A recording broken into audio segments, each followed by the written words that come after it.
and welcome to Elmahaba Center's Nashville Community Concert. We are so excited to have this program and to have all these lovely ladies with us today. All of them are representatives of the Nashville Coptic community, and we are so excited. They range from college to high school, from various universities around Nashville to share their art and their music with you all today. As we know, Nashville is considered to be Music City. So what better city to have a concert with our fellow Egyptian women here. So I won't delay any further. I want to thank these ladies for being here today and choosing to share their art. That is a very vulnerable thing, and I appreciate it. I know you're shining a light for so many people in Nashville right now. And I hope our audience members, thank you for showing up and listening to these great artists. And I hope that we're able to be inspired by them. So the first person who will be performing today is Marina Loza, who is a sophomore at Middle Tennessee State University. She will perform today with her French horn. On why she plays the horn, she says, the freedom of expression. I play horn to come in harmony with my thoughts. Sometimes I forget to play for fun. Oftentimes my practicing on horn is to prepare things for classes, but regardless, it makes me feel alive. The horn comes from the hunting culture and was adapted to fit a classical music setting. I believe music is vital for culture. It brings people together. It allows us humans to turn our brains off to enjoy something that allows our hearts to feel joy. Music is medicine for the soul. Besides her musical inclinations, Marina also fills her hands and wrists with little reminders and doesn't take herself too seriously, as she likes to uncoordinatedly dance in public. Ultimately, she believes music and art are important because they are a reminder to follow your dreams, to allow perfect harmony between soul and mind. Today, Marina will perform Romance by Camille Saint-Saens.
Thank you so much, Marina. That was wonderful. Thank you.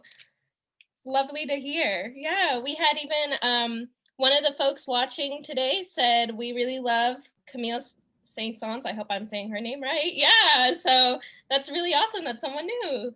Thank you so much, Marina. Thank you. Next, we have Sandy Boles, who will be performing her poetry. Sandy Boles is a high school student in Antioch High School. She will be performing her originally written poetry today. About her talent, Sandy says, I love spoken word poetry because it is a great way for me to express myself. Whenever I am feeling overwhelmed by something, I write it down. She also says, one of my greatest passions is uplifting others. I hope I can do that through my poems. Alongside her writing, she enjoys playing the flute as well. And today, she will perform her original poetry, Dream, and then Declaration. Welcome, Sandy. Thank you so much for that introduction. I'm going to be starting out with a poem I wrote, Declaration. I wrote this back in 2018, but I feel like it's very, it holds true with what's going on in the world today. Thank you. We hold these truths to be self-evident, that all men are created equal, that they are endowed by their creator with certain unalienable rights, that among these are life, liberty, and the pursuit of happiness. At least that's what the Declaration of Independence says, written by the founding fathers. Why should I even bother with all of these inequalities? I mean, the Declaration clearly states all men are created equal. Although I have one question that causes this expression: how am I expected to learn, understand, and accept the Declaration when this Declaration doesn't accept me? You cannot say to me that this land, you cannot say to me that this is the land of the free and exclude these, the Native Americans, the Alaskan natives, the Iroquois, the Cherokee, the Navajo, the Black, the African American, the POC, the Kenyan, the Nigerian, the Somalian, the biracials, the Middle Eastern and the Arab, the Latino, the Cuban, the Mexican, the Puerto Rican, the Asian, the Japanese, the Korean, the Chinese, the Cambodian. You see, here lies the remnants of the American dream. It was set ablaze and trampled underfoot by those who find it necessary to have a feeling of authority over others, over those in poverty, over those in oppression, over those who are fighting every day for the right to live, over the ones fighting for equal opportunity. You see, when the idea of equality went down the stream, along with it went the American dream. In the great words of Maya Angelou, the rock cries out to us today, you may stand upon me, but do not hide your face. You see, this rock is not your hiding place. Come out and face your history. You see, we were taught that the Americans were freed from the British to be one, to be united. We are supposed to be constantly reminded of our consolidated country by our name, the United States of America. How come we are not as nearly as united as our name suggests? With all of these unjust arrests, with all of these rightful protests, the government still has the audacity to neglect. Now let me remind you. They hold these truths to be self-evident, that all men are created equal, that they are endowed by their creator with certain unalienable rights, that among these are life, liberty, and the pursuit of happiness.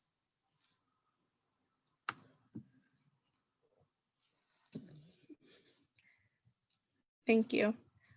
My next poem will be a dream. So I wrote this poem one day when, let me just say it. I don't really know how to give a background to it. I'll just say it. I have this dream in which I fall. on the road and no, I can't get up. Don't forget that no one can help me at all, and I am that voodoo doll. In this treacherous, never-ending game, it's like I'm already a grown-up and I must keep my head up, and I can never start up a meaningful conversation without someone saying, you are just a teen and you should stay in your own lane. Which lane, I ask in a tone that I assume will threaten every bone in their grown body. No, because it is a known fact from the beginning of our time that we are children, although they want us to act grown children. In what world is this okay? It's a self-contradicting phrase. Why must we always stop and give it praise? Grown children makes as much sense to me as waterproof rain, the same rain that falls on my face as I plummet to the wet road, where the car is rushing towards me. And what does that car hold other than my anxiety, which grows in the secret society inhabiting my brain? Another droplet of rain hits my arm. As I remember the way my hand shook with every stroke on every test I ever took, the rain is never ending, just as those words they say were indeed offending, and the car never stops, just like those raindrops. And in a matter of seconds, I was blown astray. They later found me in a full-blown state of disarray. Thank you. Thank you so much, Sandy. I love that poetry. I think it's deep and vulnerable. And really what you said, right? Like when you feel like you need to get something off your chest, you write poetry. So that's really amazing. Thank you for that. Thank you for sharing. Our next guest will be Nardien Sadik. Nardien is a first-year undergraduate student at Belmont University. But I just found out she's not a first, well, anyways, she's at Belmont and she's studying pre-law and hopes to become an immigration and social justice lawyer. She will be performing poetry today. She says, I write to express myself in a voice that isn't muffled by others attempting to explain how I really feel.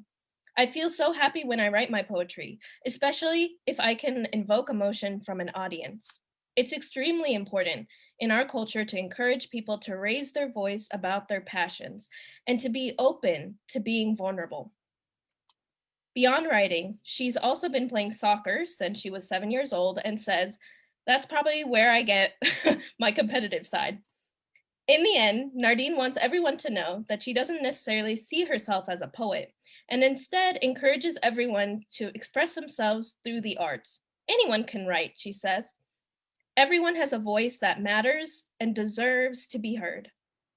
Today, Nardien will be performing her original poetry. She will be performing And Praise Be to Our God Forever, I Am Not Yours, and Glasses. Thank you, Nardien.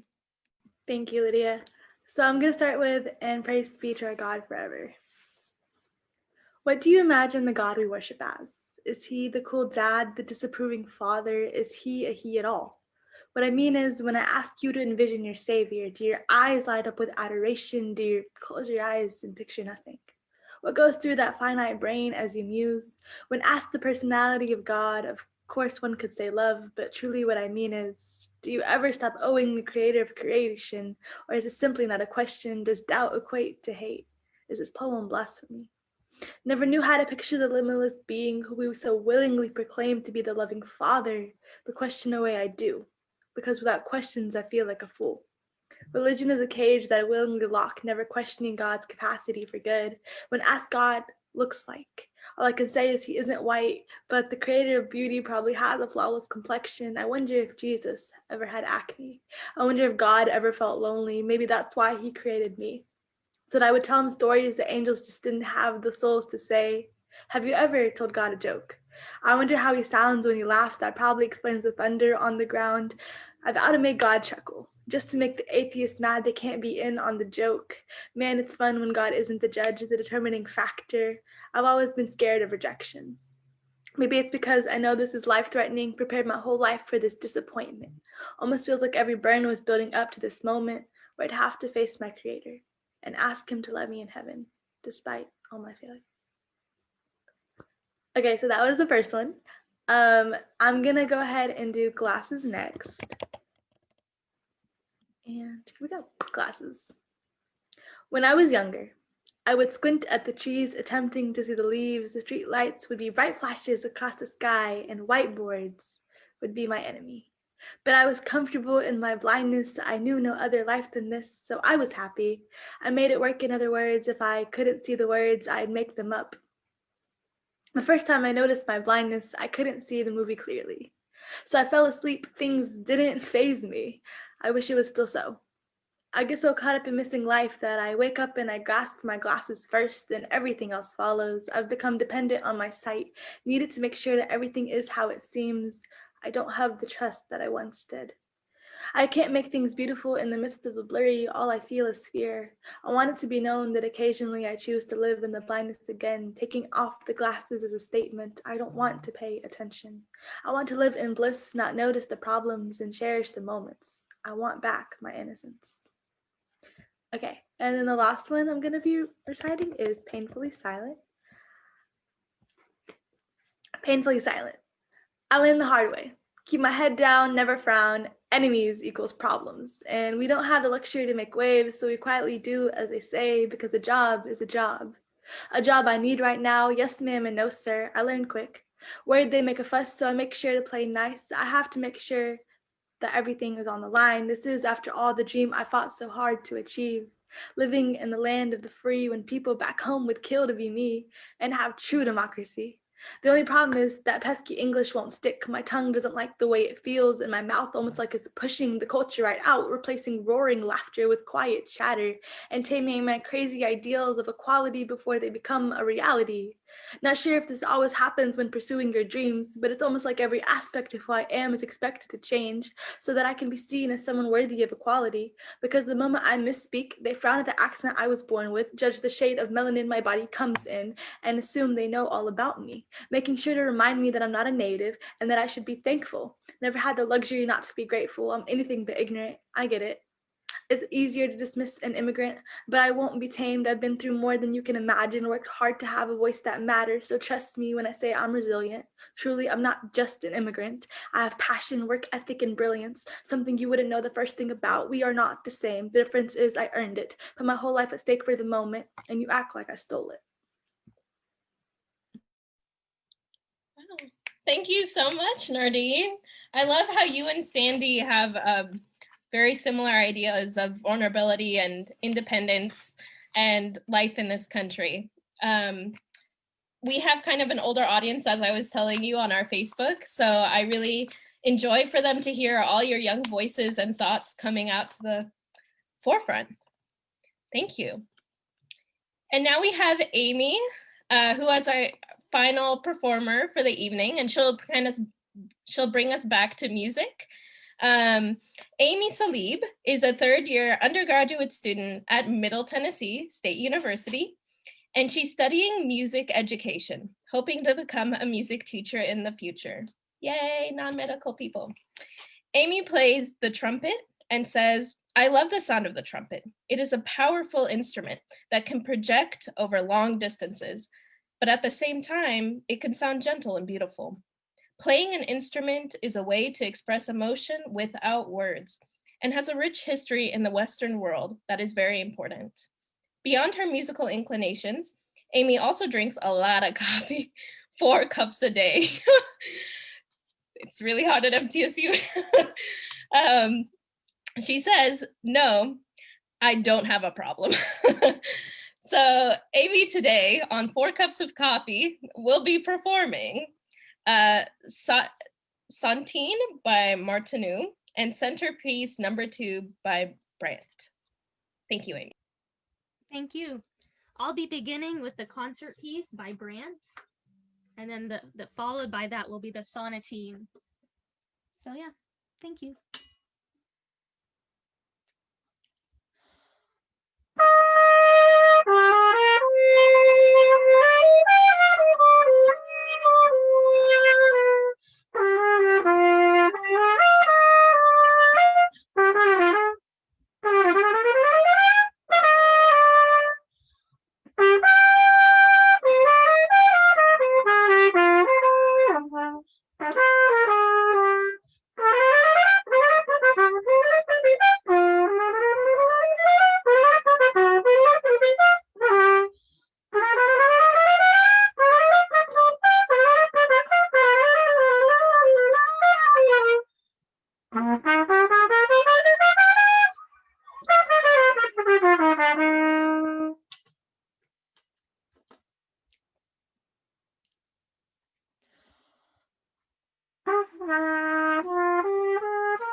That was the first piece, the Brandt concert piece, and I should have definitely mentioned that these pieces are meant to be performed with piano, and so that is why there are sometimes moments of silence. To bring a pianist here would not have been feasible, so it's just me. It all sounds beautiful. Thank you. And for this second piece, I will be switching to a different trumpet. They do the same thing, but sometimes we use different ones for different music. And you will also see me put this thing inside here, and that changes the sound and makes a cool effect. So yes, just thought I'd explain. Okay.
Thank you.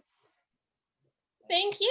I know it's so weird to perform and you don't have anyone clapping, so I'm going to be the little clapping person for you all. Thank you all so much. Actually, particularly for you all playing, is it brass instruments, I think? You often think of brass instruments as kind of secondary, you know, like the piano, violin, but you all have shown a really beautiful side to the horn. Both of the, not just the horn, but the brass instruments and how energetic they can be. So I think that's really important. And y'all are doing something very important in the field of music as well. So I love that. And I love the poems that we heard today from our two young ladies as well. Thank you all for being here today. I think that this is a great beginning. Someone says we're clapping for y'all, so they're all clapping at home.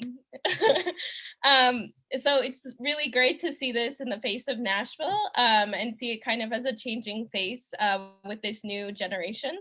So I wish you all the best in the inspiration that you have given us and for the years to come with your career in music or poetry or as a hobby as well. So thank you all for being here today. Did you all have any last words you wanted to mention or anything to your audience about anything? I didn't want to be the final word. Oh, yay, Marina. Hi, I wish I could see everyone's faces, but I can't.